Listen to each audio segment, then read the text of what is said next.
Today we're at the Violence Against Women, Domestic Abuse and Sexual Violence Leadership Group. Today is all about how we support victims of high risk and in partnership how we can make the most of the opportunities we have to be effective and efficient at providing that service. We've engaged with lots of different partners, we've done research and data, and we're hoping that today in partnership that we can find a way forward to support the Domestic Abuse Sexual Violence Leadership Group to go forward with Neath Batalba's strategy in partnership with South Wales Police to really impact on domestic abuse. It's a huge issue for South Wales Police and our aim is to keep people in South Wales safe. Domestic abuse affects far too many people in our county borough, and that's why the Safe and Neath Batalba partnership has decided that it is the top priority for it to address.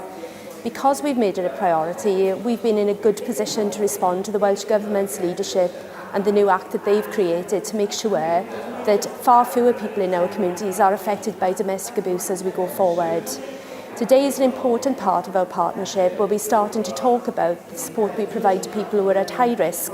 of harm, who are affected by domestic abuse in our communities. And we're hoping from the partnership discussions this morning, we'll come forward with an agreed plan where we can strengthen support so fewer people are affected by domestic abuse and people are better safeguarded.